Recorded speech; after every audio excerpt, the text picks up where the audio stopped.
जय माता दी दोस्तों, आप सभी को नवरात्रों की हार्दिक शुभकामनाएं। अगले 9 दिनों तक माँ दुर्गा के अलग अलग स्वरूपों की उपासना की जाएगी।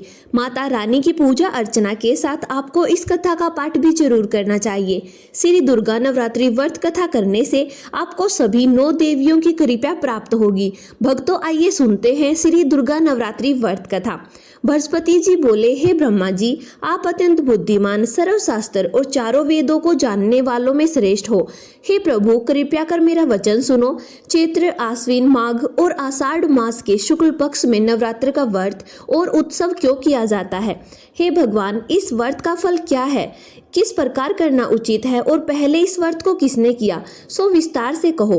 बृहस्पति जी का ऐसा प्रश्न सुन ब्रह्मा जी कहने लगे, हे बृहस्पति, प्राणियों का हित करने की इच्छा से तुमने बहुत ही अच्छा प्रश्न किया है।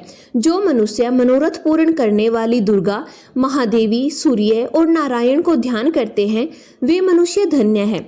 यह नवरात्र व्रत संपूर्ण कामनाओं को पूर्ण करने वाला है। इसके करने से पुत्र चाहने वालों को पुत्र, धन चाहने वालों को धन, विद्या चाहने वालों को विद्या और सुख चाहने वालों को सुख मिल सकता है। इस व्रत को करने से रोगी मनुष्य का रोग दूर हो जाता है और कारागार में पड़ा मनुष्य बंधन से छूट जाता है। मनुष्य की तमाम विपत्तियां दूर हो जाती हैं और उसके घर में संपूर्ण संपत्तियां आकर उपस्थित हो जाती हैं। बंध्या और काक बंध्या के इस व्रत के करने से पुत्र हो जाता है। समस्त पापों को दूर करने वाले इस व्रत के करने से ऐसा कौन सा मनोरथ होता है जो सिद्ध नहीं हो सकता? यदि व्रत करने वाला मनुष्य सारे दिन का उपवास ना कर सके तो एक समय भोजन करे और उस दिन बांधवों सहित नवरात्रि व्रत का कथा सुने। हे बृहस्पति, जिसने पहले इस व्रत कथा को किया है उसका पवित्र इतिहास मैं तुम्हें सुनाता हूँ, तुम सावधान होकर सुनो। ब्रह्मा जी बोले, पीठित नाम के मनोहर नगर में एक अनाथ नाम का ब्राह्मण रहता था। वह भगवती दुर्गा का भक्त था। उसके संपूर्ण सद्गुणों से युक्त मानो ब्रह्मा जी की सबसे पहली रचना हो ऐसी यथार्थ नाम वाली सुमति नाम की एक अत्यंत सुंदर कन्या पैदा हुई। वह कन्या सुमति अपने घर के बालकपन में अपनी सहेलियों के साथ क्रीड़ा करती हुई इस प्रकार बढ़ने लगी जैसे शुक्ल पक्ष में चंद्रमा की तरह कला बढ़ती है। उसका पिता प्रतिदिन दुर्गा की पूजा और होमन किया करता था। उस समय वह भी नियम से वहां उपस्थित होती थी।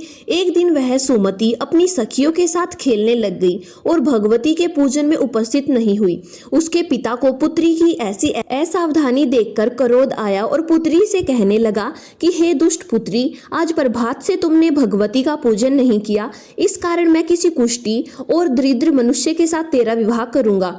इस प्रकार कुपित पिता के वचन सुनकर सुमति को बड़ा दुख हुआ और पिता से कहने लगी, हे पिताजी, मैं आपकी कन्या हूँ, मैं आपके सब तरह से अधीन हूँ। जैसा आपकी इच्छा हो मेरा विवाह कर सकते हो, होगा वही जो मेरे भाग्य में लिखा है। मेरा तो इस पर पूर्ण विश्वास है। मनुष्य न जाने कितने मनोरथों को चिंतन करता है, पर होता वही है जो भाग्य में विधाता ने लिखा है।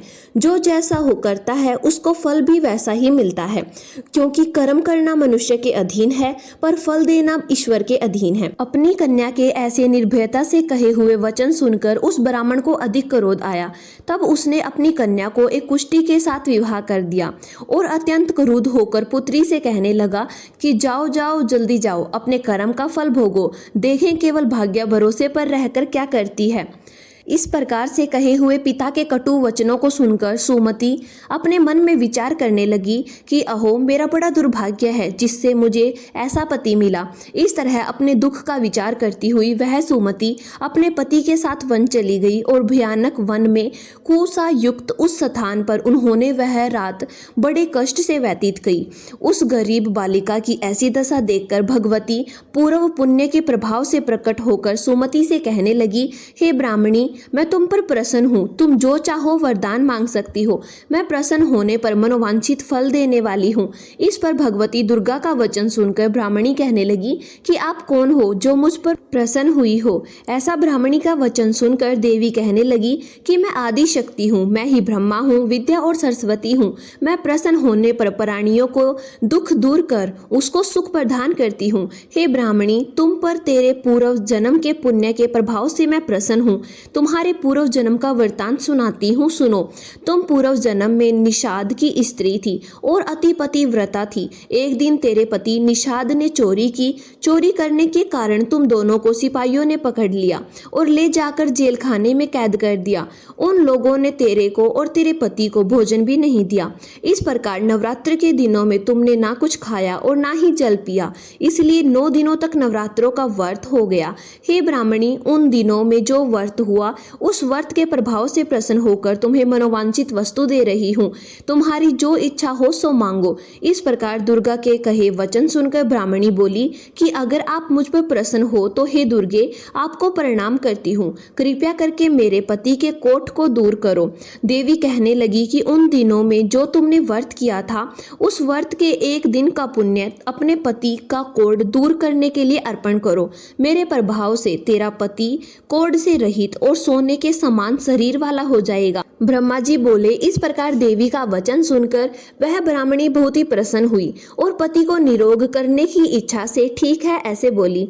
तब तक उसके पति का शरीर भगवती दुर्गा के कृपा से कुष्ठहीन होकर अति कांति युक्त हो गया, जिसकी कांति के सामने चंद्रमा की कांति भी क्षीण हो जाती है। वह ब्राह्मणी पति की मनोहर देह को देखकर देवी को अति पराक्रमी वाली समझकर स्तुति करने लगी कि हे दुर्गे, आप दुर्गत को दूर करने वाली, तीनों जगत का संताप हरने वाली, समस्त दुखों को दूर करने वाली, रोगी मनुष्यों को निरोग करने वाली, प्रसन्न होने पर मनोवांछित वस्तु को देने वाली और दुष्ट मनुष्य का नाश करने वाली हो। तुम ही सारे जगत की माता और पिता हो। हे अम्बे, मुझ अपराध रहित अबला की मेरे पिता ने कुष्ठ के साथ विवाह कर मुझे घर से बाहर निकाल दिया। आपने ही मेरा इस आपत्ति रूपी समुद्र से उद्धार किया है। हे देवी, आपको मैं प्रणाम करती हूँ। मुझ दिन की रक्षा करो। ब्रह्मा जी बोले कि हे बृहस्पति। इसी प्रकार उस सुमति ने मन से देवी की बहुत ही स्तुति की। उससे की हुई स्तुति सुनकर देवी को बहुत ही संतोष हुआ और ब्राह्मणी से कहने लगी कि हे ब्राह्मणी, तुम्हारे उदयन नाम का एक अति बुद्धिमान, धनवान और कृतिवान पुत्र शीघ्र ही होगा। ऐसा कहकर वह देवी उस ब्राह्मणी से फिर कहने लगी कि हे ब्राह्मणी, और जो कुछ तेरी इच्छा हो वही मनोवांछित वस्तु तुम मांग सकती हो। ऐसा भगवती दुर्गा का वचन सुनकर सुमति बोली कि हे भगवती दुर्गे, अगर आप मेरे पर प्रसन्न हैं तो कृपया कर मुझे नवरात्रि विधि बताइए। हे दयावती, जिस विधि से नवरात्र व्रत करने से आप प्रसन्न होती हैं उस विधि और उसके फल को मेरे लिए विस्तार से वर्णन कीजिए। इस प्रकार ब्राह्मणी के वचन सुनकर दुर्गा कहने लगी कि हे ब्राह्मणी, मैं तुम्हारे लिए संपूर्ण पापों को दूर करने वाली नवरात्र व्रत विधि को बतलाती हूँ, जिसको सुनने से तमाम पापों से छुटकर मोक्ष की प्राप्ति हो जाती है। आश्विन मास के शुक्ल पक्ष की प्रतिपदा से लेकर 9 दिन तक विधि पूर्वक व्रत करें। यदि दिन भर का व्रत ना कर सके तो एक समय भोजन करें। पढ़े लिखे ब्राह्मणों से पूछकर घट स्थापना करें और वाटिका बनाकर उसको प्रतिदिन जल से सींचे। महाकाली, महालक्ष्मी और महासरस्वती की मूर्तियां बनाकर उसकी नित्य विधि सहित पूजा करें और पुष्पों से विधि पूर्वक अर्घ दे। बिजोरा के फूल से अर्घ देने से रूप की प्राप्ति होती है। जायफल से कृति, दाख से कार्य की सिद्धि होती है। आंवले से सुख और केले से भूषण की प्राप्ति होती है। इस प्रकार फलों से अर्घ देकर यथाविधि हवन करे।